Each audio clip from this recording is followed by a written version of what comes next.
Écrivez ça. Un individu emprunté, extrêmement jaloux, constamment en train de vouloir voler la lumière autour de lui. C'est lui. C'est ce monsieur-là. Alors, pourquoi fait-il ça? Pourquoi maintenant veut-il se donner une allure de titulaire d'un très haut diplôme de l'université? Pourquoi fait-il cela? La raison est toute simple, je vous la dis, tout de go.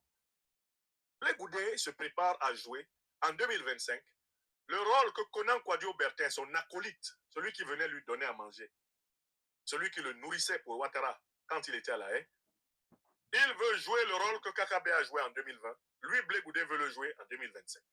C'est-à-dire qu'il veut être l'opposaillon de Pakoti qui va donner l'impression de faire pièce à Alassane Dramane Ouattara dans sa marche pour son 4e mandat et qui va accepter tranquillement sa défaite, tout à fait prévisible, comme Kakabe s'est précipité à accepter la sienne pour obtenir une nomination à un postillon de ministrion. C'est le même plan. Charles Blé Goudé travaille pour entrer dans les plans de Ouattara pour que Ouattara l'accepte comme candidat de Pakoti. Après avoir exclu, croit-il, tous les autres candidats qui peuvent réellement battre le RHDP aux élections présidentielles, Alassane Dramane Ouattara espère Charles Blé Goudé va le désigner comme candidat de l'opposition et dans le cadre d'un deal comparable à celui de son ami, son acolyte Kakabe, lui, il va faire semblant d'avoir été battu par Ouattara et par la suite, Ouattara va le nommer. Donc, il est en train de se fabriquer un CV empoulé. Il est en train de se fabriquer une allure de présidentiable. Il a besoin pour cela de mentir, de tricher, de mentir, de tricher. Parce qu'il va participer au grand exercice de tricherie favori du plus grand tricheur de l'histoire politique de Côte d'Ivoire, Alassane Dramane Ouattara. L'homme aux 3 actes de naissance pour la même vie. L'homme qui a créé la carte de séjour pour provoquer l'éruption de l'idéologie de l'ivoirité et utiliser cette idéologie pour accuser le président Bédié, accuser le président Babo d'être des haineux anti-africains. Ce monsieur-là, ce menteur fiefé, qui prétend aujourd'hui que les décisions de la Cour constitutionnelle ne sont pas susceptibles de recours. Alors que quand, en décembre 2010, la Cour constitutionnelle lui a dit dans la première décision, tu as perdu, il n'a pas respecté.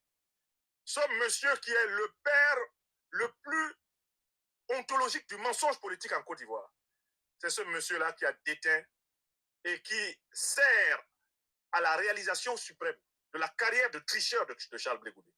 Une carrière partie de la prime enfance, dans ses manières de lâche, de faux type, de flagorneur, ses manières d'imposteur. Une carrière de tricheur enracinée dans une idiosyncrasie frappée d'idiotie profonde et fortement marquée par des échecs qui n'ont pas été compris comme des messages de Dieu, des appels à un effort supplémentaire. Une tradition de tricherie qui s'est enracinée par la volonté d'usurper des titres, des diplômes, pour combler un manque affectif, un déficit de reconnaissance sociale dans la vie privée et dans la vie publique. Une tradition de tricherie qu'il veut parachever par l'organisation, que dis-je, la participation à la grande mascarade électorale de 2025 avec Alassane Ouattara. Voilà pourquoi Blé Goudé court par Monzévo et Mans. Écrivez ça. Il court par Monzévo et Mans parce qu'il veut être le Kakabe de Ouattara en 2025.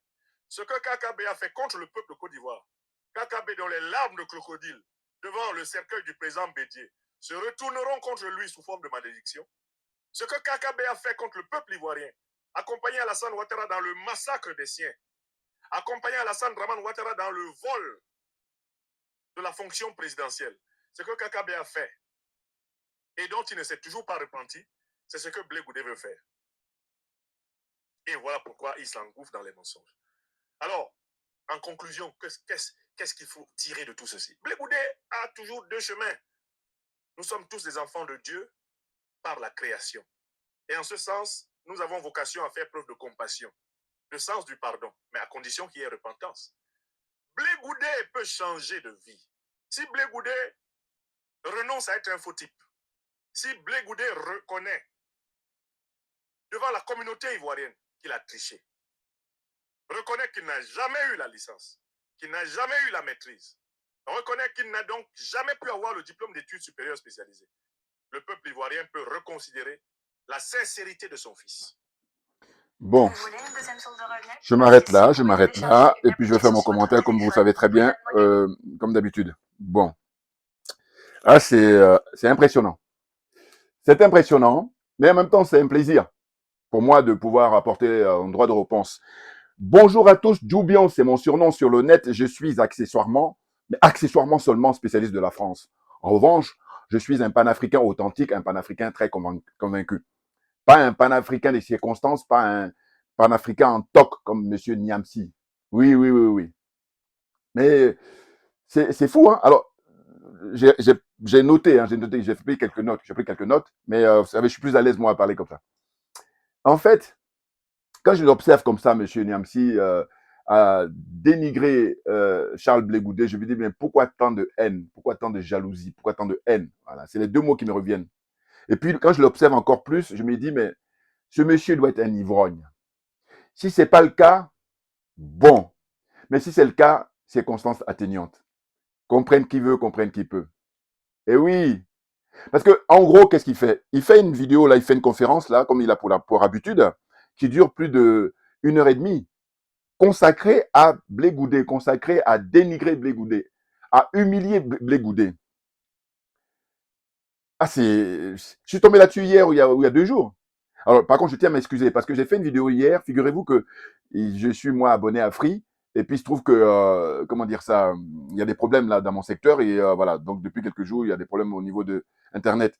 Donc, du coup, j'ai pas pu publier et je vais le faire là aujourd'hui. Quand je vais finir celle-ci, je vais aller dans un endroit où il y a de la Wi-Fi. Il faut que ça soit très puissant pour que ça, voilà, ça charge très vite. Voilà, donc je m'en excuse. Donc, tout à l'heure, vous allez voir, il y a 2 vidéos qui vont passer.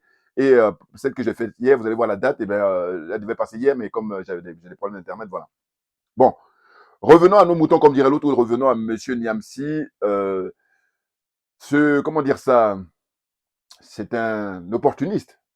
Parce que si vous regardez les archives, vous allez voir que ce monsieur disait du bien de Monsieur Ouattara il y a, comment on appelle ça, quelques années. Le problème, c'est quoi? C'est que Monsieur Ouattara, étant un dribbleur, comme dirait le frère Abdoulaye Maïga, voilà, ministre d'État au Mali, eh ben, il a dribblé pratiquement tous les gens qui lui ont fait confiance.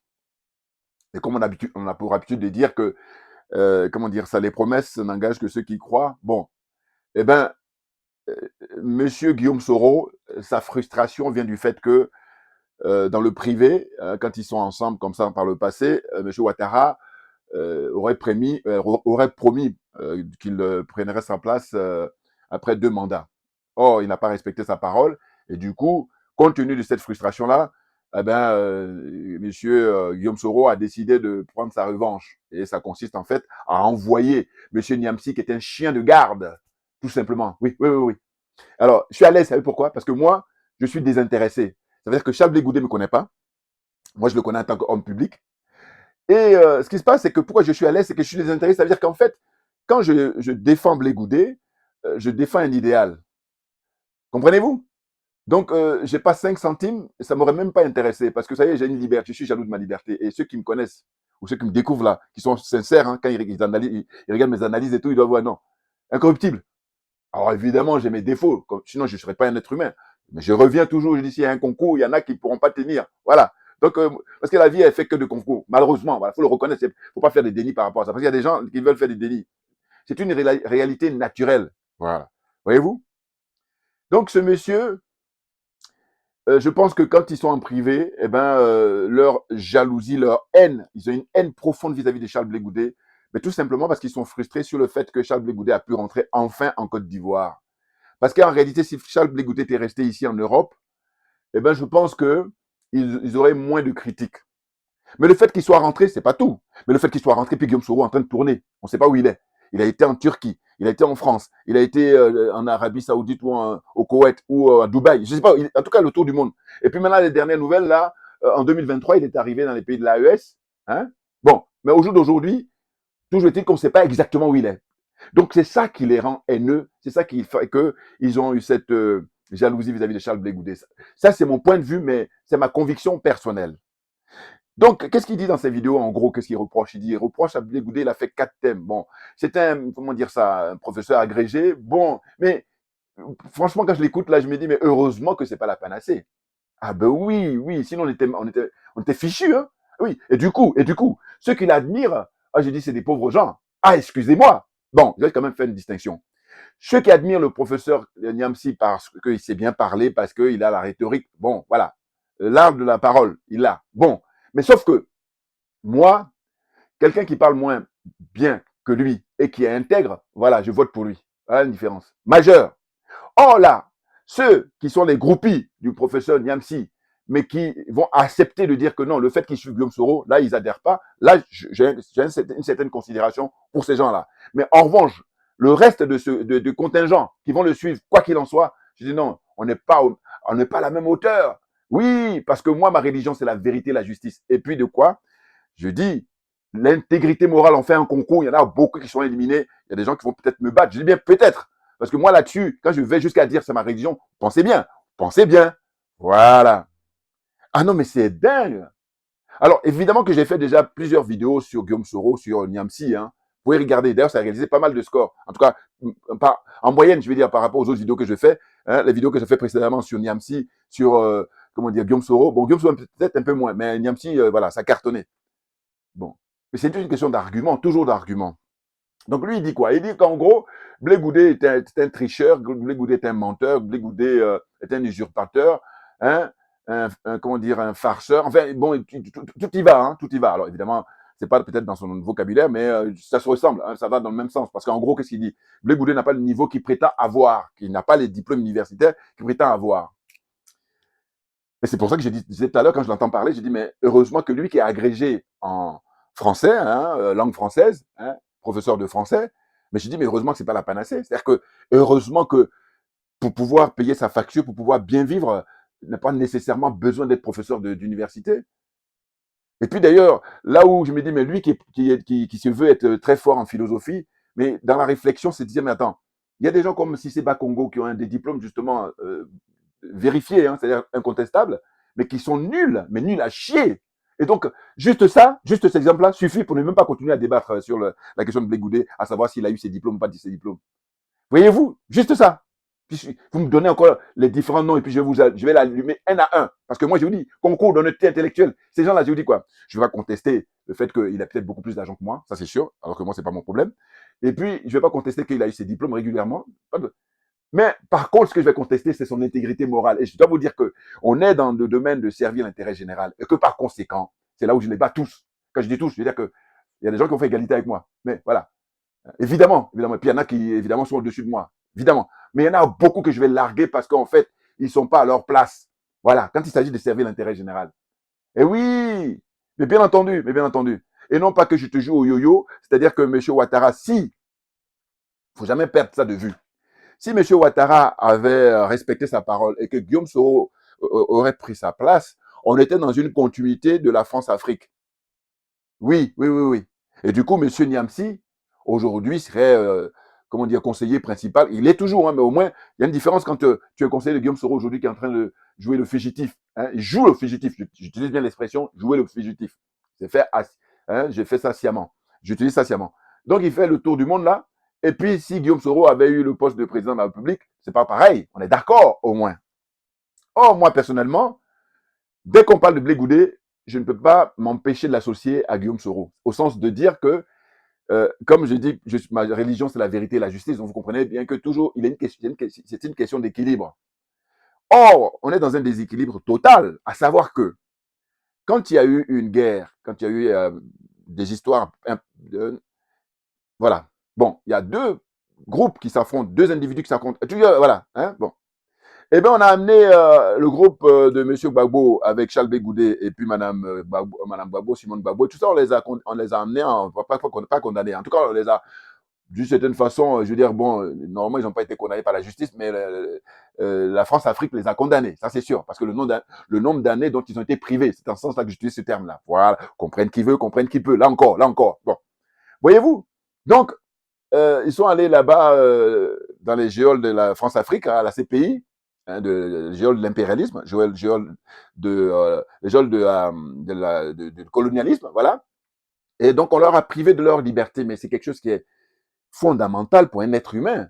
Ah ben oui, déjà pour un être tout court, c'est-à-dire les animaux, vous voyez bien, aujourd'hui, déjà depuis quelques 20e ou 20e siècle déjà, et puis au 21e siècle, il y a des gens, et puis des enfants surtout, quand ils voient, là on met les animaux dans les cages, dans les zoos, là, ils sont très touchés par rapport à ça. Alors, évidemment, je ne vais pas m'attarder sur les associations qui, eux, bon, ils ont vraiment, c'est leur cheval de bataille. Mais je dis même les individus ordinaires qui ne sont même pas dans une association, ils disent, mais non, mais ils ont pas, c'est pas leur place là-bas. Les animaux qui sont aux zoos.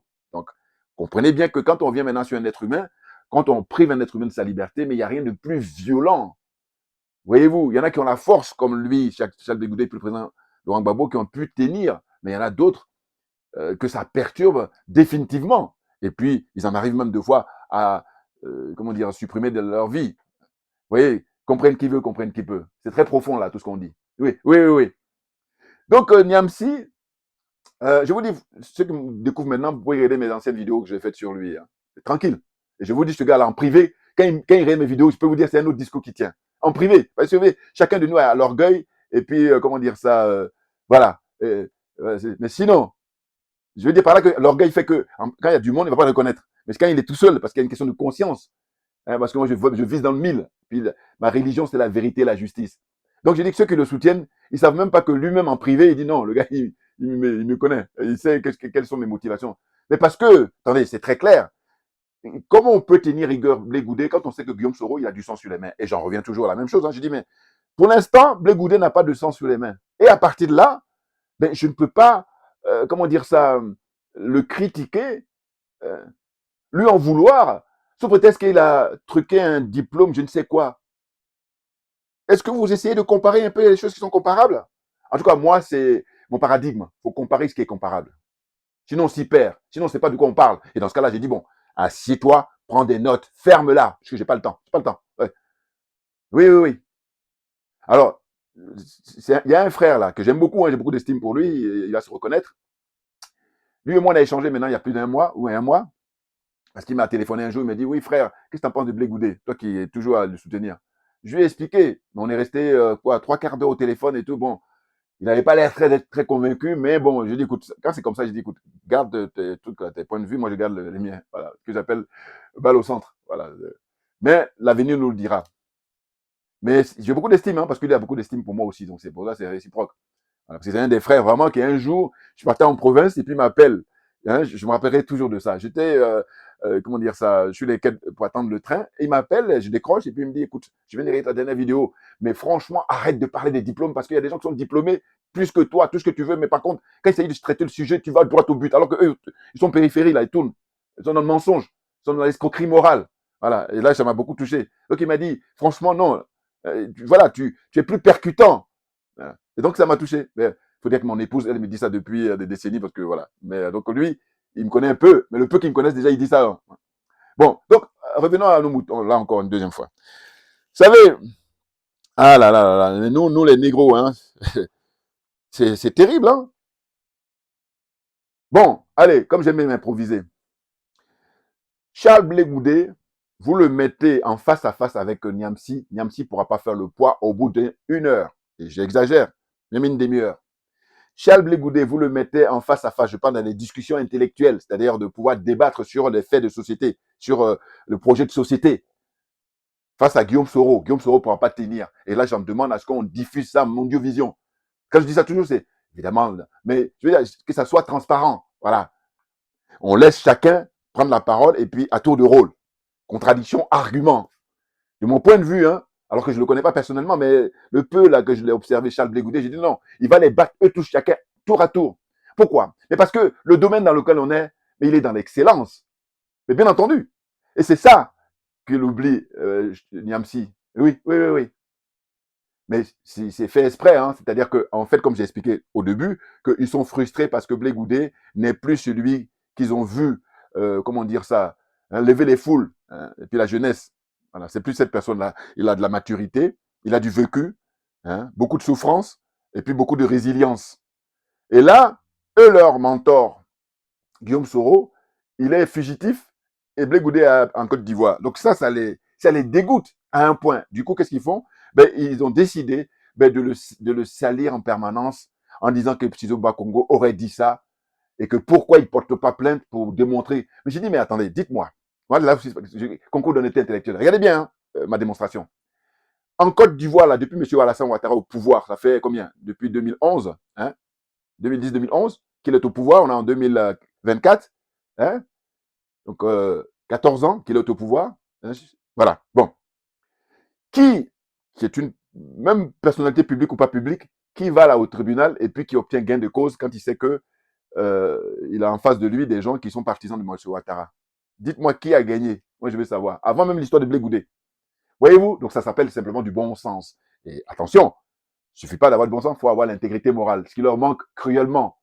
Ils en sont victimes. Enfin, je veux dire, hein, ils ont une carence, mais une carence très importante là-dessus. Intégrité morale. Mais oui, c'est pour dire quoi? C'est pour dire que, écoutez, mais la justice n'est pas libre en Côte d'Ivoire. Donc, comme la justice n'est pas libre, pourquoi voulez-vous qu'il aille perdre son temps pour porter plainte comme M. Bakongo? Bon, une chose. Monsieur le président Laurent Gbagbo est rentré en Côte d'Ivoire, je crois, si je me souviens bien, en juin 2021. Le président Laurent Gbagbo, qu'est-ce qu'il a fait? Il a rencontré M. Alassane Ouattara au minimum 3 fois. Peut-être 4, mais 3 c'est sûr. Et donc, moi, quand c'est comme ça, je dis, mais quel est le résultat, quel est le bilan? Le fait d'être allé rencontrer M. Alassane Ouattara, qu'est-ce que M. Gbagbo a eu en retour? Que dalle, nini, zéro. Vous voyez, en revanche, c'est M. Ouattara qui à chaque fois a engrangé des points. Et c'est en cela que je dis, mais ce monsieur, je ne le considère pas comme un homme politique, mais là, comme on dit souvent, on dit comme c'est connu, au pays des aveugles, le borgne est roi. Comprenne qui veut, comprenne qui peut. Suivez mon raisonnement. Donc, ce qui se passe, c'est quoi? C'est qu'au fond, quand le président Gbagbo va rencontrer M. Ouattara, les partisans Gore, alors eux, c'est Dieu, donc on n'en touche pas. Et les soutiens de Soro, eux, maintenant, ils se rallient au dernier moment parce qu'il y a eu un temps où ils insultaient M. Gbagbo. Il faut juste prendre les archives. Même M. Niamsi également. Hein, prenez les archives, vous allez voir. Invectiver M. Gbagbo, traiter de tous les noms et tout. Puis maintenant, en 2024, on dit, ils ne sont pas sérieux, voilà. Donc je dis, va, reste dans ton université là-bas, enseigne tes, j'allais failli dire brebis galeuses ou, voilà. Hein, tous ceux qui veulent te suivre, ils ont le droit, mais par contre, qu'ils la ferment. Non, parce que là, je vous dis, c'est une question de sujet, c'est une question de domaine. Eh oui, mais oui. Mais diffuser mes vidéos au maximum. Vous savez, la différence entre lui et moi, c'est que moi, je peux diffuser ces vidéos, mais lui, il va refuser. Et puis ceux qui le connaissent aussi, parce qu'ils sont de mauvaise foi. Alors que je dis, comme j'ai parlé tout à l'heure, je dis, mais faut être fair play. C'est-à-dire, c'est lui qui est bon dans son domaine. Tu dis, non, il est bon. Or, là, non. Parce que c'est quelque chose qu'on a en soi. Et bien entendu. Voilà. Et je dis toujours que vous êtes minés, hein, vos vieux démons là. Mais ça, c'est pas mon problème. J'ai pas le temps. Voilà, c'est tout. J'ai pas le temps. Ouais. Eh oui. Voyez-vous? Donc, je poursuis. Le président Gbagbo, donc je dis qu'il rencontre M. Ouattara et il n'y a rien en retour. Les partisans de M. Gbagbo, hein, qui sont encore en prison, il y en a même, ils ont dit il y a 2-3 jours là qu'il y a eu organisé une cérémonie officielle où on a remis quelques corps. Moi, la question que je me suis posée, je dis mais c'est quoi cette histoire-là? C'est quoi ceux qui sont morts en prison ou c'est quoi l'histoire? Bon, je dois vous dire que je ne suis pas allé lire des articles là parce que c'était dégoûtant, voilà. Vous voyez? Mais tout ça s'explique parce que, en fait, M. Ouattara n'est pas venu au pouvoir de manière régulière. Il a été mis là par le système de la France-Afrique et par conséquent, comme il fait un concours, hein, comme ses homologues là, hein, j'enlève toujours les dirigeants actuels du Mali, j'enlève les dirigeants actuels du Burkina Faso et j'enlève évidemment les dirigeants actuels du Niger avec le général Tchiani. Bon, mais sinon, les 12 qui restent là, eh ben c'est festival, voilà, pour faire du mal à leur propre peuple, que ce soit au Togo, que ce soit au Congo-Brazzaville, que ce soit au Cameroun, Côte d'Ivoire, n'en parlons pas. Donc, ils font un concours, faites du mal. Parti talon au Bénin. Plein comme ça. Vous voyez? Donc, ce que je disais par la suite, c'est quoi? C'est qu'on a appris là, au mois de mars dernier, que, comment dire, Guillaume Soro a téléphoné à M. Ouattara. Et quand j'ai appris ça, je me suis dit quoi? Je me suis dit, mais voilà, mais la vérité finit toujours par triompher. C'est la loi naturelle. C'est une loi naturelle. Voilà. On ne peut pas faire autre chose. C'est-à-dire que tu peux la retarder, mais elle va sortir. Et quand il appelle, qu'est-ce qu'on lui dit? On dit que oui, il a appelé pour remercier M. Ouattara. Mais moi, quand c'est quand je dis, mais je ne crois pas, mais une seule seconde, que M. Charles Blé Goudé a le numéro de téléphone de Alassane Ouattara, M. Ouattara. Je ne crois pas. Maintenant, là, c'est-à-dire que on prend les risques, hein, aussi bien moi que lui. Mais lui, si vous voulez, la différence, c'est que moi, comme je dis, je suis désintéressé, donc j'ai un avantage. Désintéressé, ça veut dire que je suis libre, beaucoup plus libre que lui ne l'est, parce que lui, il est payé par Guillaume Soro. Du coup, il n'est pas libre. Hein? Comment, même Blé Boudé me donne, je dis, j'en veux pas. Parce que ce qui m'intéresse, c'est mon honneur. Ce qui m'intéresse, c'est ma liberté. Ça coûte très cher. Ah oui, attention. Non, bon, on arrête, on va poursuivre. Donc, voyez-vous, il téléphone à M. Ouattara en 2024, là. Hein, au mois de mars. Là, on est en mai. Hein? Donc, il y a 2 mois. Nous conversé, même à 2 reprises, au minimum. Au minimum à 2 reprises. Voyez-vous? Donc, on en revient toujours à la formule des frères camerounais qui sont sur Afrique Média qui dit que le chien ne change pas sa manière de s'asseoir. Et bien ça, on retrouve ça là-dedans, comme on retrouve dans d'autres domaines aussi. L'attitude humaine. Le chien ne change pas sa manière de s'asseoir. La manière de faire, elle ne changera pas parce qu'ils ont ça en eux, là aussi également. C'est-à-dire que Guillaume Soro, franc-maçon qu'il est, évidemment que Guillaume Soro vide son sac, mais on est tous libérés. Tous! Pourquoi M. Niamsi et Soro n'écrivent pas un livre, alors que M. Niamsi, compte tenu de sa profession, hein, eh bien, il a les capacités, il a déjà produit plusieurs ouvrages. Pourquoi là, il n'écrit pas un livre comme Guillaume Soro a pu faire auparavant pour dire qu'il était fier hein, de revendiquer son titre de chef des rebelles. Hein, il a écrit un bouquin, Guillaume Soro. Eh bien là, maintenant, il faut qu'ils écrivent tous les deux. Normalement, chacun peut faire un livre, mais comme ils ont du mal, bon, mais moi, je les mets, allez, mettez-vous à deux. Voilà. Comme on dit, l'union fait la force. Mettez à deux, écrivez. Mais écrivez les mémoires de Soro. C'est-à-dire, dites-nous, Soro, quand il a été ministre, il a été secrétaire d'État, il a été ministre, il a été premier ministre, il a été président de l'Assemblée nationale, eh bien, mémoire, c'est-à-dire bilan. Tout ce qu'il a produit, surtout quand il était président de l'Assemblée nationale. Hein, je crois qu'il est resté 10 ans président de l'Assemblée nationale, si je ne me trompe pas. Si je me trompe pas. Bon, le nombre d'années qu'il est resté en tout cas. Bon, eh bien, qui nous produisent publiquement, qui sortent les documents pour nous dire, voilà, vous savez, quand j'étais président de l'Assemblée nationale en Côte d'Ivoire, voilà ce que j'ai fait comme demande pour lutter contre la France-Afrique. Ah, ça m'intéresse. Mais non, il n'y en a pas. Il n'a rien fait. Hein. Au contraire, il a nourri le système. Donc, compte tenu de tout ça, mais je trouve qu'il faut être un ivrogne pour faire ça. Circonstance atténuante. Ça veut dire que s'il n'est pas ivrogne, circonstance aggravante. Et là, quand il dit qu'il faut que les choses, là, comment on appelle ça? Il faut que Blé Goudé fasse repentance. Mais de quoi? Alors, si Blé Goudé fait repentance, qu'est-ce qu'on dirait de Soro alors? Un mot beaucoup plus fort, vous admettrez au moins. Parce que si on compare, jusqu'à preuve du contraire, j'ai dit Blé Goudé n'a pas, comment on appelle ça, du sang sur les mains. Et que là, c'est des procès d'intention qu'on lui fait. Alors, quand il compare avec Kakabe, mais il n'y a aucune comparaison possible. Ah ben non. Parce que je dis que Kakabe, il est dans un cas de quelqu'un qui, quel risque a pris Kakabe avant de concourir avec M. Ouattara en 2020? Dites-moi, moi j'attends. Hein. Alors que Blé Goudé a pris des risques énormes. Tellement énormes qu'il a été conduit à la CPI. Alors que quand on regarde, quand il a été ministre éphémère, eh ben, il n'avait rien du tout. C'est quoi? Secrétaire d'État, juste comme ça pendant quelques jours, quelques semaines? Secrétaire d'État à la jeunesse. Tout le minimum des minimums hein, quand on te dit te nomme ministre. Alors que dans le gouvernement de M. Laurent Gbagbo, 10 ans de règne, il y a des gens qui ont occupé des fonctions importantes. Et vous savez très bien que quand on forme un gouvernement, les ministères ne se valent pas. Ah ben oui. Hein? Un ministre d'État, c'est pas n'importe qui, on ne le donne pas à n'importe qui. Ensuite, ministre de la Défense, ministre de l'Intérieur, ministre des Affaires étrangères. Comprenez? Ministre de l'Éducation nationale, ministre de la Justice. Donc, il y a des ministères très importants, comme on le sait. Et bien, Blé Goudé était juste un secrétaire d'État à la jeunesse. J'avais failli dire pour amuser la galerie. Mais non, donc rien. Et bien, ça, où je vais en venir, c'est de dire que normalement, il aurait eu un poste de ministre de l'Intérieur, un poste de ministre des Affaires étrangères, ministre de la Défense. Voilà, quand on le traduit à la CPI, je dis, ça me parle. Mais là, on le traduit, mais parce que c'est pas le problème de son poste ou de portefeuille qu'il occupait, non. C'est parce qu'il a un charisme énorme. Et que quand il prend le micro, quand il va à la télévision et puis il dit aux citoyens ivoiriens, hein, levez-vous pour sauver la patrie.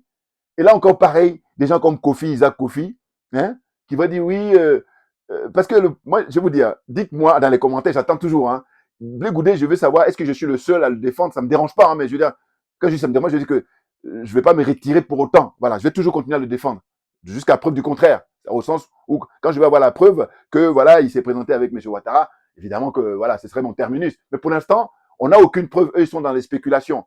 Parce que vous allez voir que du côté de Guillaume Soro, mais il y a pléthore de gens qui font des vidéos et pas n'importe qui. Professeur Niamsi, par exemple, il a un poste important. Voyez-vous? Bon, qui est encore Chris Yapi? Alors, je vais, encore, le professeur Niamsi, on voit son visage, voilà, dans ça me parle. Mais Chris Yapi, on ne le voit jamais. Il se cache. Donc, je trouve que c'est un branleur de première classe. Dites-le de ma part. C'est un branleur de première classe. Parce que plus trouillard que Christy Happy, tu meurs. Montre ton visage comme nous autres. Ah oui, non, parce que moi, j'aurais pu faire ça depuis toujours. C'est-à-dire qu'en fait, mon panneau, là, je me mets derrière et puis je parle. Du coup, ceux qui sont très forts, ils vont peut-être reconnaître ma voix. Voilà. Mais sinon, si c'est. Et puis d'ailleurs, il doit même peut-être, je ne sais même pas si c'est ta voix qui n'a pas trafiqué. Christy Happy. Voilà. Donc, Christy Happy, soutien de Soro. Professeur Niamsi, soutien de Soro. Et puis d'autres vidéastes, là, hein, vous connaissez. Au début, je les regardais il y a maintenant 3-4 ans. Et puis quand j'ai su que c'était des pros Soro, j'ai arrêté. Voilà. Mais sinon, au début, parce que j'aime bien regarder un peu partout pour voir les arguments des uns et des autres. Voilà. Voyez-vous? Et je vous dis, la différence entre ces gens-là et moi, c'est que moi, si je vois que tu as quelque chose qui est là pour aider l'intérêt général, allez, je valide. Mais si par contre, tu es dans l'escroquerie, allez, je m'éloigne. Parce que Guillaume Soro, mais attendez, qui a fait que M. Ouattara, il est là où il est aujourd'hui? Alors évidemment que Guillaume Soro n'est pas le premier, parce qu'en fait, celui qui a fait rentrer le loup dans la bergerie avant lui, c'était M. Félix Houphouët-Boigny. Mais oui, rappel historique. C'est ça. Il a fait rentrer le loup dans la bergerie. M. Ouattara est venu après. Mais avant, c'était donner, hein, je dis même plus le chéquier, il a tout donné aux Français. Alors que pendant ce temps-là, ceux qui étaient de la même génération que lui, hein, ses contemporains, je pense à Ahmed Sékou Touré, eh ben, la force morale, force mentale, il dit non au général de Gaulle. Non, nous voulons notre indépendance, même si on est toujours pauvre. Parce que là, notre dignité, elle ne pourrait pas être contestée. Voilà. Et je dois vous dire que, je ne sais pas, il y a les enfants du président Sékou Touré et puis il y a ses petits-enfants et tout, mais ils vont être salués, tout naturellement, parce qu'il était dans la vérité. Houphouët-Boigny, dites-moi aujourd'hui, qui est-ce qui a envie d'aller, sauf les PDCI, la nostalgie comme Kofi, mais hormis eux, parce que qu'est-ce qu'ils représentent dans un pays, hein? Bon, la Côte d'Ivoire, c'est un peu particulier, mais je vais par là, prenez, voilà, sur le plan continental, voilà. Hein? Le plan continental, vous comparez Sékou Touré avec Houphouët-Boigny. Il n'y a pas photo. Voilà. Et nous sommes les héritiers, nous sommes dans la continuité, justement, de Ahmed Sékou Touré, par exemple, des partis de Lumumba, par exemple, de Modibo Keïta, par exemple, de Nasser égyptien, par exemple, les panafricains, les vrais, les authentiques, hein? Pas les pseudos, là, pas les tocs, pas les usurpateurs, pas les, comment on appelle ça, les opportunistes, panafricains opportunistes. J'espère que mes frères du Sénégal, ils vont se rattraper, parce que l'erreur est humaine, c'est le fait de persister qui devient diabolique. Et j'ai vu qu'il a utilisé ça, comment on appelle ça, Niamsi, le professeur Niamsi, il a utilisé ça en disant que oui, Bégoudé doit faire repentance, ou sinon ça devient diabolique. Mais dis, mais attends, mais de quoi il parle? Guillaume Soro, pendant ce temps-là, il fait quoi? Sachant qu'il a du sang sur les mains, rappelle, toujours, constant. Ah oui. Là, tout le monde est témoin. Hein. Bon. Donc lui, il est tranquille. Et puis Bégoudé, qui lui n'a pas de sang sur les mains. Ou alors, une accusation qui est vraiment farfelue, excusez-moi. De dire que oui, comme à l'époque, il a dit aux gens, sortez, donc il a exposé les gens. Mais alors, dans ce cas-là, on va grimper. Monsieur Ouattara, monsieur Laurent Gbagbo était au-dessus de Bégoudé. Bégoudé même qui dit que c'est son père sur le plan politique. Donc si on veut accuser Bégoudé dans ce sens-là, eh bien, qu'est-ce qu'on dirait de monsieur Gbagbo alors? Parce que beaucoup de gens ont cru, hein, justement, à la cause. C'est pour ça qu'ils sont mobilisés. Mais malheureusement, j'ai toujours dit, écoutez, moi, le président Gbagbo, c'est quelqu'un que je respecte parce qu'il est désintéressé. En revanche, la critique que je lui apporte toujours et que je vais continuer à apporter, c'est que je dis, contrairement à M. Ouattara, il ne fait pas les bons choix. Voilà. Parce que, au point de vue politique, c'est lui qui est l'expert. Mais simplement, ce n'est pas suffisant. Parce que si tu es l'expert et puis tu fais les bons choix, mais tu te balades. Oh, M. Ouattara, il n'est pas un expert, mais par contre, il fait les bons choix du coup. Ben, il nargue tout le monde là en permanence et que je te reçoive. Rappelez-vous, il a reçu tous les deux, avant qu'il décède là, le président Henri Konan Bédié. Il les a reçus et c'est M. Gbagbo. Oh là là, mais pour moi, vous savez, j'essaie de graduer moi l'humiliation. J'ai dit, le président Gbagbo, dernière humiliation, c'est quand on lui dit comme ça définitivement définitivement. En tout cas, on lui dit, voilà, vous avez perdu vos droits civiques. Vous n'allez pas pouvoir ni être, comment dire ça, électeur et encore moins se présenter en tant que candidat pour les élections. Grande humiliation. Mais avant ça, eh ben, quand ils sont allés rencontrer M. Ouattara, lui et le président Henri Konan Bédié, tous les deux, eh ben, M. Ouattara les nargue et il dit, mais voilà, moi, dans cette histoire-là, il y a M. Bédié qui est plus grand que moi, qui est plus âgé que moi plutôt, et moi, je viens après, et M. Gbagbo, tu es plus jeune. Allez, vas-y, lecture. Mais c'est une humiliation, mais violente. Et là, ses partisans, ils le savent, hein, simplement comme Gbagbo, c'est Dieu chez eux. Donc, non, n'importe quoi. Vous êtes trop léger, les gars. Allez faire autre chose. Je vous dis, c'est toujours une question de domaine. Bien entendu. On ne demande pas à Blé Goudé de venir faire de la chirurgie pour opérer quelqu'un, c'est pas son domaine. On ne lui demande pas d'aller construire une maison, c'est pas son domaine. Encore que construire une maison, bon, il pourrait peut-être... Vous voyez ce que je veux dire? Ce qu'on demande à Blé Goudé, en tant qu'homme politique, ben, c'est les grandes lignes. Or, j'ai dit, moi je l'ai vu, comme ça en meeting, quand il est venu ici à Paris. C'était à la porte de la Chapelle. Il a un charisme énorme, et d'ailleurs, vous avez les images. Hein. Eh oui. Puis je ne supporte pas l'injustice, parce que je me dis quoi, j'ai dit, mais attendez, je vous dis, même si je suis seul, je vais être seul à le soutenir jusqu'à preuve du contraire. C'est-à-dire que jusqu'à ce que Blé Goudé, ce que dit le professeur Niamsi se réalise, là, dans ce cas-là, terminé, j'arrête. Puis je peux faire un mea culpa. Mais cela dit, comme je suis désintéressé, donc voilà. Parce que eux, par contre, ils touchent de l'argent. Guillaume Soro paye Niamsi, comme démontre le contraire là aussi. Démontrez-moi le contraire. Voilà. Donc c'est encore pire que tout. Corruption morale, d'une part, et corruption matérielle, mais violente. Je dis, cet homme était une ivrogne, circonstance atténuante. Comprenne qui veut, comprenne qui peut. Voilà, je vais, pour continuer maintenant, lire, parce que sinon, on va faire 3 heures, là, alors que, voilà. Bon, allez, rapidement. Les notes que j'ai prises, ça, c'est pour gagner du temps. J'ai dit, réponse à Franklin Niamsi, suite à sa haine, c'est une haine vis-à-vis de Blé Goudé. Malheureusement, il n'est pas le seul. Parce que je vous dis toujours que Blé Goudé, ceux qui ont la haine, il y a les Gors. Alors eux, c'est les premiers en ligne, hein, ils sont la première ligne. Deuxième ligne vient les pro-Soro, voilà, les soroïstes, là. Donc, cette démonstration, Chris Yapi, comment dire ça, Franklin Niamsi. Alors, je ne crois pas que les autres plus jeunes, ils sont plus jeunes qui font des vidéos là, soient comme ça dans cette haine-là. Je ne crois pas vis-à-vis de Blé Goudé. Il doit peut-être pas le dire de temps en temps, mais pas. Ceux qui ont la haine, mais violente, c'est Chris Yapi et puis Franklin Niamsi. Donc, c'est impressionnant. Alors, la suite. Je rappelle que Guillaume Soro dispose de nombreux soutiens sur les réseaux sociaux, voilà, c'est ça, notamment le professeur Niamsi, Chris Yapi et les autres activistes sur les réseaux sociaux, sur YouTube, sur Facebook, etc., etc. Quant à Charles Blé Goudé, il est victime d'une haine collective qui est concertée ou non, hein, une haine qui est concertée ou non, de mon point de vue. C'est-à-dire, on a d'une part les Gors, hein, les pro-Soro, Isaac Kofi de PDCI, voilà quelques éléments de PDCI là. Isaac Kofi, il doit faire partie des rares. Il est pas, il y en a quelques-uns, mais ils ne sont pas nombreux. Le gros nombre, même le gros contingent, c'est d'abord les Gors, Gbagbo ou rien, les soutiens de Gbagbo, et puis deuxième contingent, c'est les pro-Soro. Voilà. Eux, ils sont là, mais frustrés en disant, mais comment nous, notre leader, il est en train de vagabonder ou en train de se cacher, on ne sait pas où, et puis toi, tu es tranquille là. C'est ça qui les emmerde. Alors que Blé Goudé, mais c'est la nature. Mais bien entendu, il n'a pas du sang sur les mains. Oh, c'est une constance. Voilà. C'est-à-dire, c'est ça qu'il faut rappeler en permanence. Franklin Niamsi attaque Blé Goudé en le traitant de tricheur, de faussaire par rapport au diplôme universitaire qu'il prétend avoir obtenu. Mais dites-moi, les diplômes universitaires. Je vous dis, le frère Hervé, il s'appelle, voilà, panafricain authentique, convaincu. Il m'a dit, arrête avec ça, parce qu'il a vu que souvent je parle des diplômés. Il dit, non, toi, tu n'as pas le niveau de diplôme universitaire, machin, mais simplement, le sujet dans lequel on est, tu es percutant, tu es pile poil. Voilà. Et ça, c'est ce qui nous intéresse, parce que c'est différents domaines. Si on parle de sport, si on parle de l'art, si on parle, hein, là, on parle de critique politique, là, analyse politique. Voilà. L'analyse de l'être humain, justement, l'attitude humaine, la lâcheté humaine. Ah là là là là, mon Dieu. La question est de savoir si le fait d'avoir des diplômes est la panacée. Une question qui se pose. L'exemple de Cissé Bakongo. Parce que Cissé Bakongo, on nous dit qu'il est docteur en droit. Mais regardez l'attitude de ces gens-là. Plouk, je ne sais pas si je trouve ce mot, il lui va bien. Hein? Insignifiant, voilà, j'aime bien ça, moi. Mais oui, il est gouverneur maintenant de l'Abidjan, mais bon, c'est, comment dire, monsieur Ouattara qui distribue à tous ceux qui sont ses inconditionnels. Hein. Bon, donc, j'allais dire, ça, c'est une loi naturelle. Enfin, ça dépend.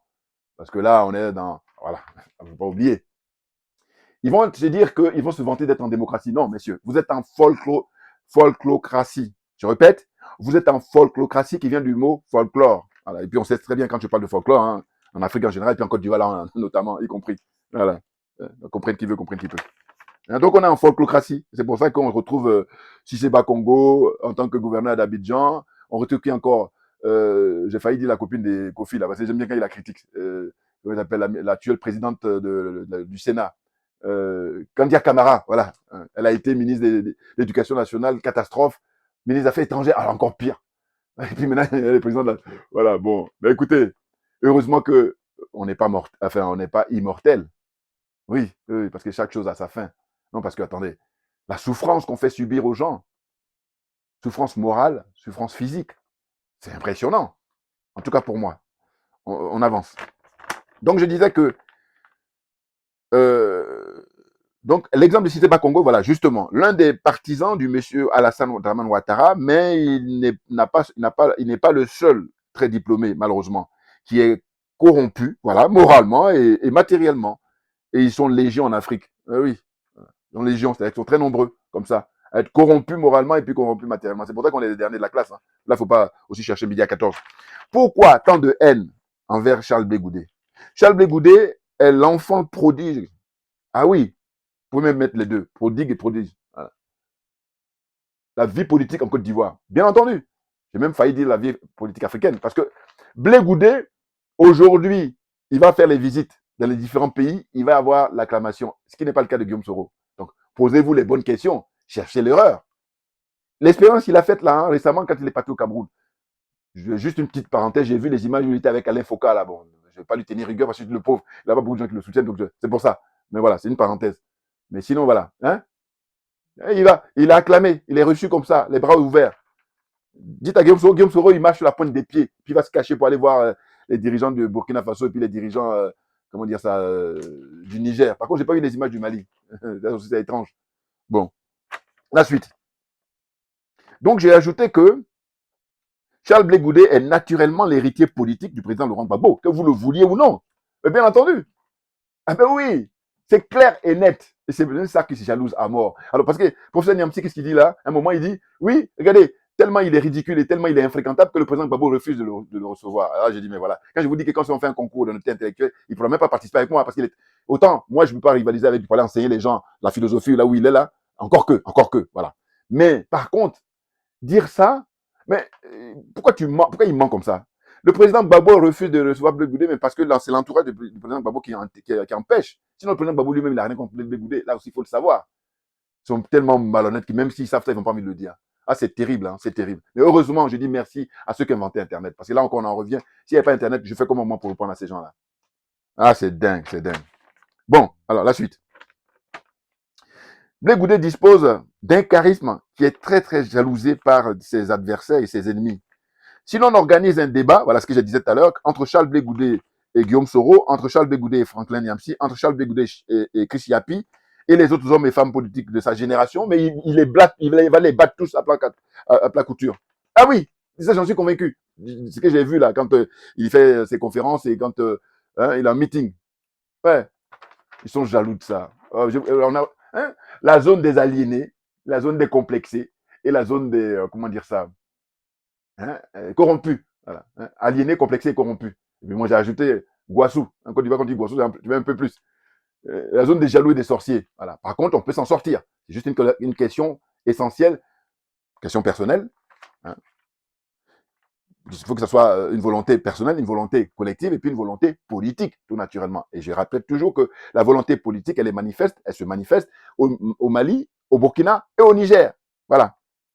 C'est clair. Donc, ils avancent là, tranquillement. Donc, je poursuis.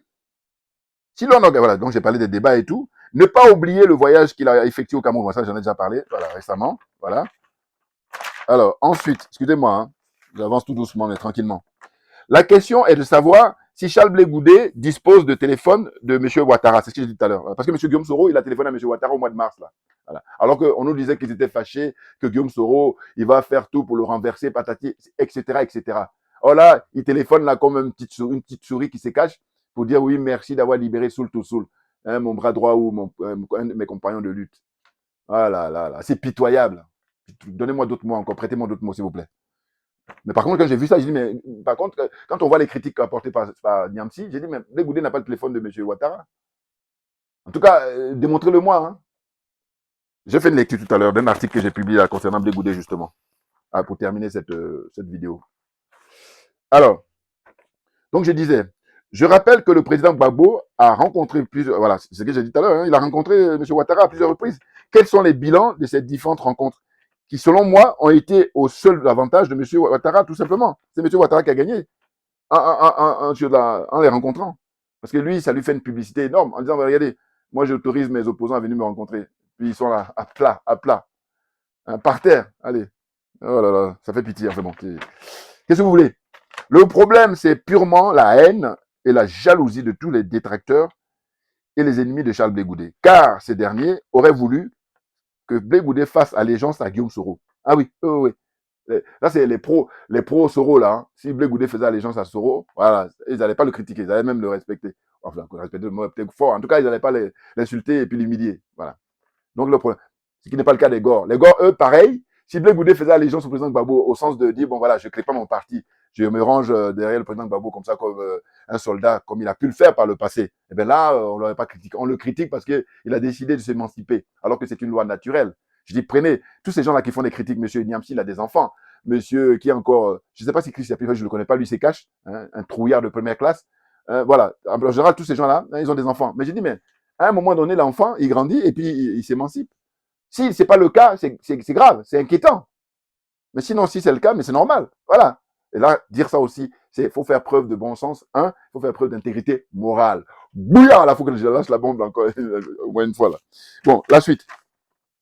Ces derniers auraient voulu, voilà, qu'il fasse, donc j'ai déjà dit, voilà, qu'il reste le général de la rue pour continuer à animer les foules et la jeunesse. Voilà. Là, ils n'auraient pas critiqué. Franklin Niamsi et consorts reprochent à Charles Blé Goudet de vouloir jouer le même rôle que Kakabe pour les élections présidentielles prévues en octobre 2025. Ça, je vous dis, si ça se réalise, moi, ce serait mon terminus. Mais tout simplement. Et puis, vous allez constater que quand je le défends aujourd'hui, parce qu'il n'y a aucune preuve, voilà, on apporte des preuves concrètes, non pas des spéculations, non pas l'imagination des uns et des autres. Non, non, non.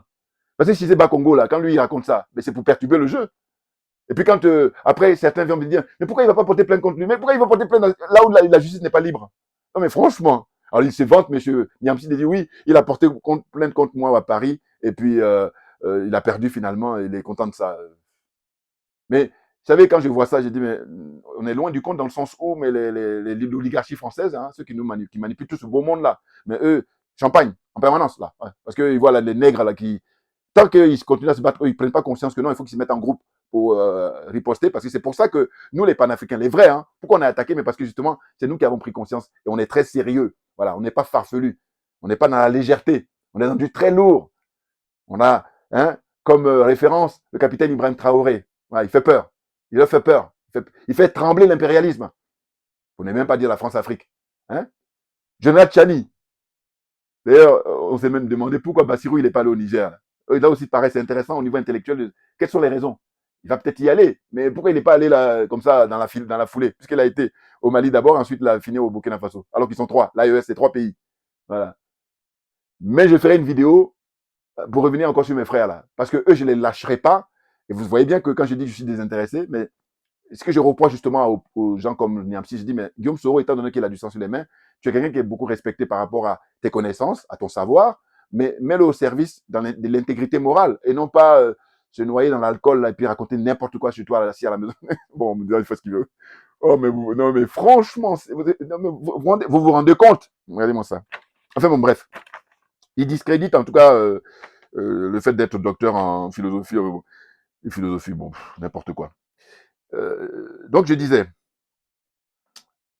en gros, les reproches qu'on apporte à Blé Goudet, c'est de dire qu'il veut jouer le même rôle que Kakabe pour les élections prévues en octobre 2025 en Côte d'Ivoire. Selon moi, c'est un procès d'intention qui est fait à Charles Blé Goudet. Mais tout naturellement. En tout cas, on n'a pas de preuve pour l'instant.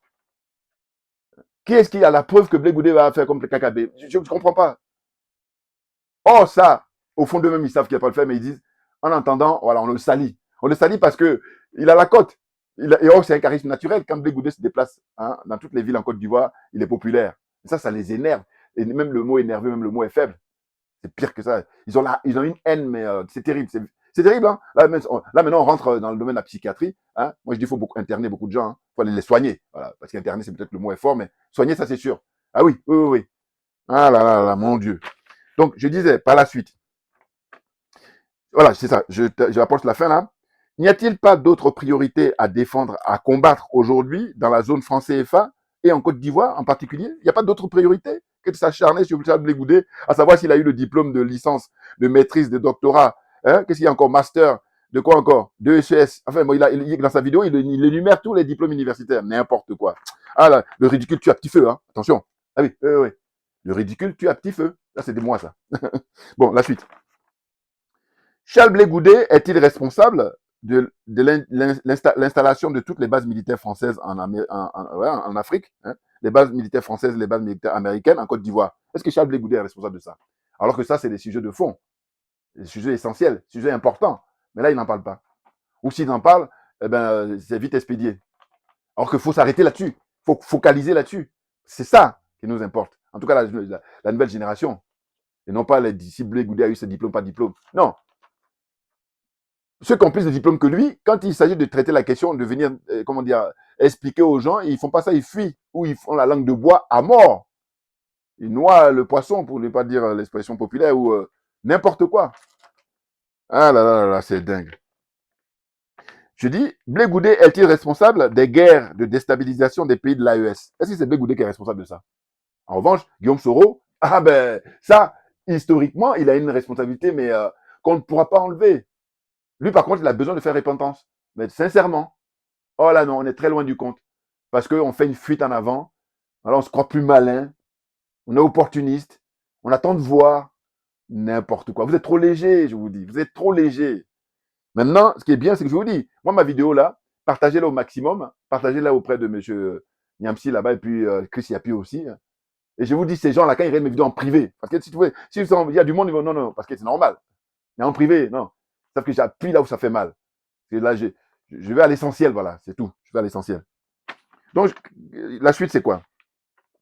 Je dis, est-ce que Blé Goudet est-il responsable des guerres de déstabilisation des pays de l'AES, dont M. Ouattara est le chef d'orchestre? Il est le chef suprême qui dirige les opérations en Afrique sur les recommandations des pays de l'OTAN, hein, et en particulier de la France. Et oui, M. Ouattara est un exécutant, mais il exécute bien. Je dis, il a battu même le Houphouët-Boigny en matière de servitude volontaire. C'est même la caricature, lui. Alors, il ne faut pas oublier le communiqué de la... Voilà, c'est ça. Je vais terminer. Ou alors je reviendrai là-dessus. Voilà, bon, alors, je vais parler de ça. Parce qu'il y a d'autres choses à dire, c'est pour ça. Bon, je vais terminer par ça. Allez. En fait, la suite. Je vais revenir. Hein, j'ai un truc que je voulais dire, mais parce que je trouve ça tellement lourd que... Et puis je disais aussi, il ne faut pas oublier d'aller regarder les vidéos de la sœur, la patriote, la vraie opposante à M. Ouattara, à savoir Mme Poulcherik Balé. Voilà, vraie citoyenne, vraie panafricaine, vraie patriote. Voilà. Quand vous regardez ces vidéos, dites-moi, est-ce que c'est Blé Goudet qui est responsable de tout, parce qu'elle dénonce tout ce qui ne va pas en Côte d'Ivoire. Blé Goudet est responsable de ça? Ou c'est Blé Goudet qui a écrit à M. Ouattara, fais ça aux Ivoiriens? Donc, il faut arrêter, s'il vous plaît. Hein, soyons sérieux, là. Sinon, allez jouer au bac à sable, là. On fatigue les gens. Bon. La question est de savoir si Charles Blé Goudet... ça, je l'ai déjà dit, excusez-moi. Bon, alors, je termine sur la dernière page. Voilà, je vous rassure. Dans les notes que j'ai prises, en tout cas. Donc, je dis, pour libérer le peuple africain et les Ivoiriens du joug colonial, il faudrait juste que messieurs Niamsi et Guillaume Soro, surtout, disent la vérité, rien que la vérité aux Africains. Voilà, par exemple. Hein? Je répète, pour libérer les Africains, pour libérer les Ivoiriens notamment, il faut que Guillaume Soro et M. Niamsi disent la vérité, rien que la vérité. Hein? À savoir, en 2010, hein, qui a gagné les élections en 2010 en Côte d'Ivoire? Qui a gagné ces élections-là? Ce serait bien qu'ils fassent un bouquin pour écrire. Là, ça va. D'abord, ça va les libérer eux-mêmes d'abord. Hein. Guillaume Soro et puis Niamsi, là, ça va les libérer. Et puis, ça va libérer après le peuple africain en général et le peuple de Côte d'Ivoire en particulier. Parce qu'ils savent, hein, surtout Guillaume Soro, il sait beaucoup de choses, mais il ne le dit pas. Les sorciers, là. Oh, il fatigue les gens. Donc, je dis qu'ils publient ensemble un livre pour donner toutes les informations et dire tout ce qu'ils savent sur la crise pré- et post-électorale en Côte d'Ivoire depuis 1999. Là, je vais plus loin même. Voilà. Hein, depuis 1999 jusqu'à nos jours. Si ce n'est même pas, on va s'arrêter peut-être jusqu'en 2011. Voilà. Récapitulatif. Guillaume Soro peut-il sortir un livre pour nous raconter son bilan durant toute la période où il a occupé des portefeuilles de secrétaire d'État, de ministre, de premier ministre et de président national? C'est pour ça que je l'ai dit tout à l'heure. Voilà, je suis en train de lire maintenant mes notes là. Hein? Les procès verbaux, hein, lorsqu'il était président de l'Assemblée nationale, il donne des notes, qu'il les sorte, qu'il les publie. Ça va être intéressant, hein, pour montrer ses actions, hein, en faveur de la lutte contre la France-Afrique, par exemple, la lutte contre le colonialisme. N'importe quoi. Oh non, mais arrêtez ça. Proposition, hein, voilà, les contributions de M. Soro pour lutter contre l'impérialisme, contre le colonialisme et surtout contre la France-Afrique. Que fait-il aujourd'hui, Guillaume Soro? Où est-il en juin 2024? Je pose la question. Maintenant, attendez.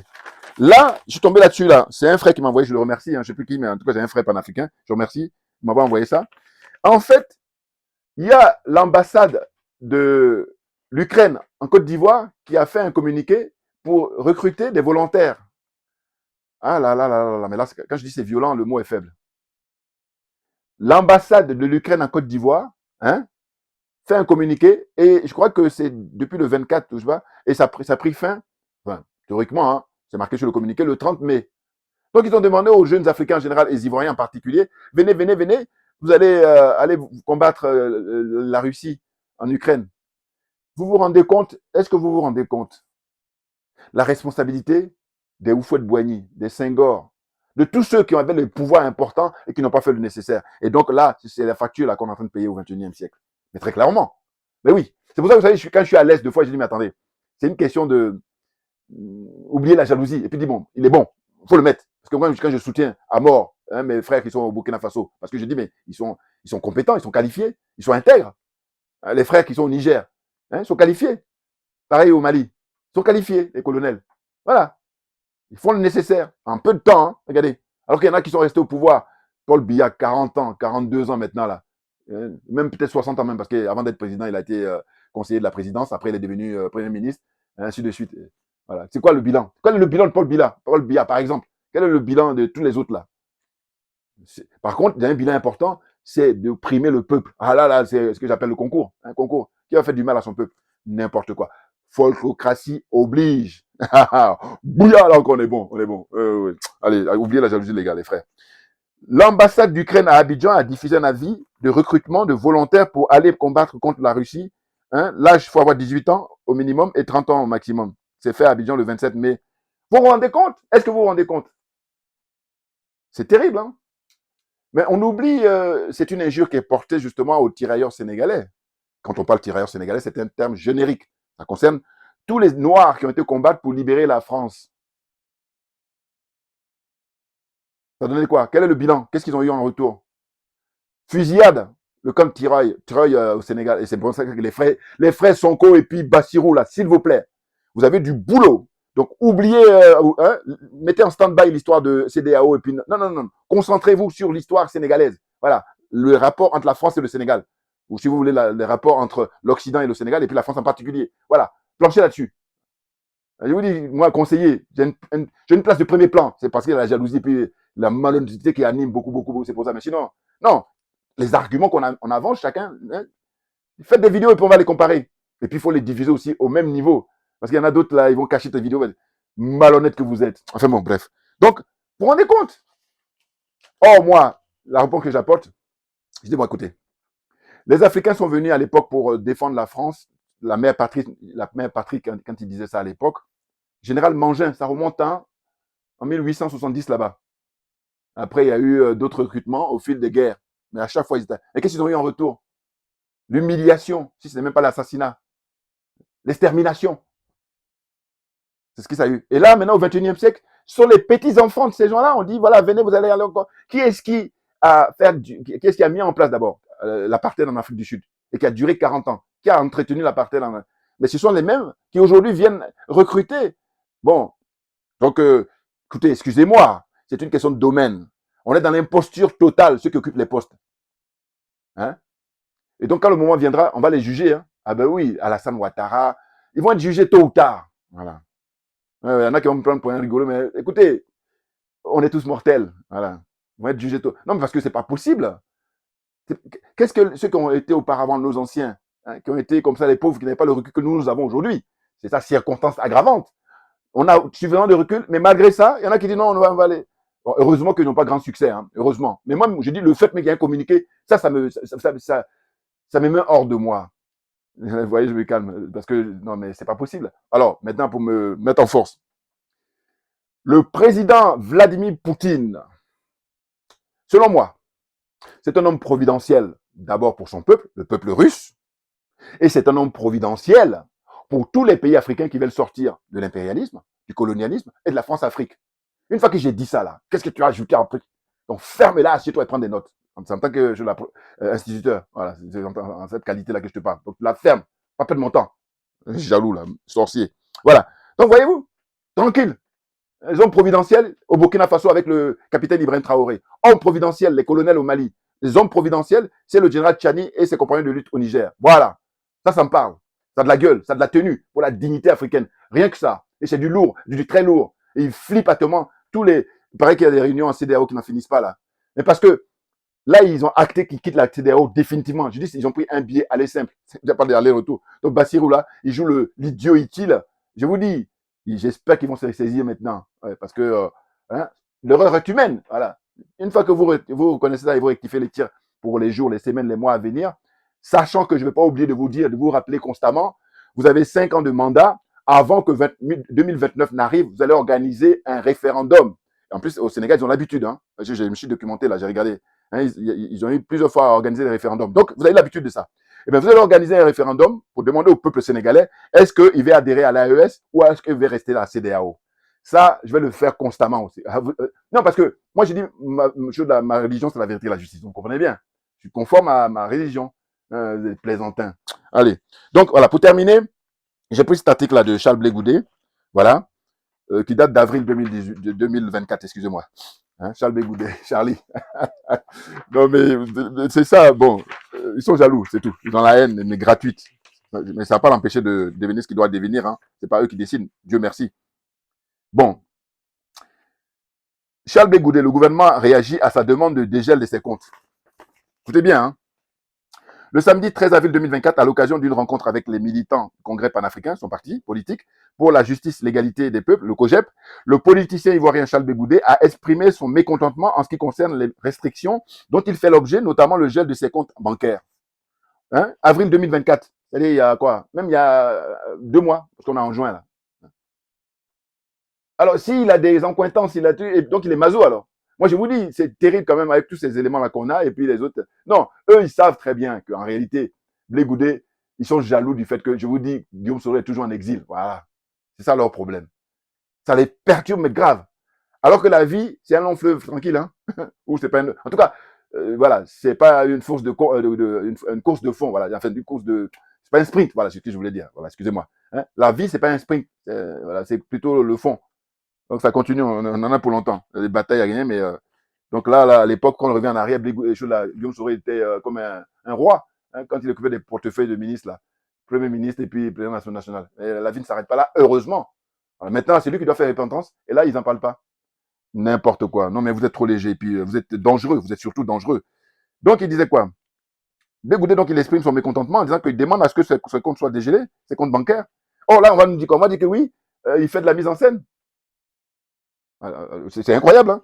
Le chef de l'État dit qu'il faut tourner la page de la crise. Ça, c'est Blé Goudé qui parle. Hein. Il a amnistié Simone Gbagbo. Il a gracié son plus grand adversaire, le président Gbagbo. Il a gracié Dobo Blé Bruno, sauf Charles Blé Goudé, qui jusqu'à aujourd'hui est condamné à 20 ans de prison, dont le compte est gelé, alors que les comptes de tous les pro-Gbagbo sont dégelés. Non, mais attendez. Après ça, là, vous dites quoi hein? En avril, là, Blé Goudé disait que lui, son compte est bloqué, alors qu'il y a plein de partisans du président Gbagbo dont on a dégelé les comptes. Pourquoi lui, on bloque son compte encore? Vous savez, si vous n'avez pas un esprit fort, vous pouvez vous flinguer. Hein? Ah ben oui, non, parce que face à la vérité et puis au mensonge comme ça qui est véhiculé, des propos qui ne sont pas passés inaperçus du gouvernement ivoirien. Bon, la suite, excusez-moi, hein, je n'ai pas loin là. Il reste plus beaucoup hein, à lire. Donc la suite, c'est selon l'infodrome, à l'occasion du compte-rendu du Conseil des ministres de ce mercredi 17 avril 2024, le porte-parole du gouvernement, le ministre Amadou Koulibaly, a réagi par rapport à la question. Donc, qu'est-ce qu'il dit, lui? Il dit, selon le porte-parole du gouvernement ivoirien, le dégel du compte de M. Charles Blé Goudé il ne relève pas des compétences du gouvernement. Voilà. Là, c'est la langue de bois, là, c'est je pote en touche. Là, c'est on instrumentalise la justice et puis on fait croire aux gens que la justice est libre. Vous vous rendez compte? Alors, folklocratie oblige. Si j'avais les moyens, parce que je n'ai pas les moyens, c'est pour ça, mais sinon, vous imaginez que si j'avais les moyens, ou un frère ou une soeur qui s'y connaît, je dis voilà, je passe mes vidéos en brut, prends ça maintenant, puis amuse-toi. Voilà. Tu balances les moments. Hein, soit c'est bouillard, soit c'est folklocratie. Voilà. Suivant des chutes, là. Je dis folklocratie oblige. Ainsi, le ministre a fait savoir que le dégel du compte bancaire de l'ancien chef de la file des jeunes patriotes relevait de la sphère judiciaire. Voilà. Il dit ça. Et donc, quand il dit ça, eux disent non, non, non, Blé Goudé, il est en connivence avec eux. Bon, bah, écoutez, moi, je sais pas, mais je suis un peu comme Saint Thomas. Je crois que ce que je vois. Hein. La question de gel et de dégel sont des questions de justice. Je ne sais donc pas pourquoi on ramène au gouvernement des questions de justice. Ça, c'est vraiment... Voilà, ça, c'est ce que j'appelle... Il insulte l'intelligence, hein, il insulte notre intelligence de manière générale, et surtout l'intelligence hein, des Ivoiriens, des partisans de M. Charles Bégoudé, enfin, il insulte l'intelligence. Il faut que les uns et les autres acceptent définitivement de comprendre que nous sommes dans un état de droit. Tu parles. Nous sommes en folklocratie. Oui, oui, folklocratie. Et que le temps où on pensait que la justice est instrumentalisée, alors là, le règne de M. Ouattara, la justice, même quand on dit instrumentaliser, le mot est faible. C'est un euphémisme. Trouvez un mot encore plus fort. N'importe quoi. Franchement. Cela est peut-être symptomatique de ce que certains pensent que la gestion d'un État, ce temps est révolu, a déclaré M. Amadou Koulibaly, le porte-parole du gouvernement. Là. N'importe quoi. Lui, quand c'est comme je dis, il faut lui mettre un nez de clown. Voilà, là, je vais là côté du crédit. Parce que sinon, s'il n'y a pas de nez de clown et puis pas, je ne regarde pas. Comprenne qui veut, comprenne qui peut. Il existe bien aujourd'hui une justice qui est indépendante. Oh là là, mon Dieu, les mots sont faciles à dire. Si M. Charles Bégoudé veut que ses comptes soient dégélés, si tant est-il qu'ils sont gelés, il existe des recours. Si tant est-il gelés. Mais non, mais attends. Donc en fait, il le traite de fou là. Il est en train de dire à travers ses propos en mois d'avril dernier que peut-être que Bégoudé dit n'importe quoi. Vous vous rendez compte? Il faudrait que je dise, on peut se flinguer. Ah ben non, mais c'est dingue. Et heureusement qu'il a un moral fort, mon frère Charles Bégoudé. Hein? Donc il dit, il existe des recours qu'il s'adresse à la justice. Tu parles. Quelle justice? Quelle justice? En folklocratie, là. Ah, mais oui. Pour rappel, le procureur de la République près du tribunal de première instance d'Abidjan, Plateau, avait ordonné le gel des avoirs de Charles Bégoudé le 3 mai 2011. Voilà. Je termine par ça. Hein? Une autre fois, je parlerai de entre la France et l'Afrique, les accords de défense d'une opacité. Bon, ça, c'est aussi la faute de Blé Goudé. Alors que là, monsieur le professeur Niamsi, il ferait mieux de faire focus sur ces trucs-là. Hein? Le titre, c'est entre la France et l'Afrique, les accords de défense, une opacité très préservée. Je reviendrai là-dessus la prochaine fois. Voilà. Hein? Au lieu de parler de ça, il parle de Charles Blé Goudé. Franchement, voyez-vous? Bon, alors, comme d'habitude, hein, on ne lâche rien, mais tout simplement parce que c'est nous qui avons raison. Voilà. Merci beaucoup pour votre attention et puis à très bientôt. On est très en forme là.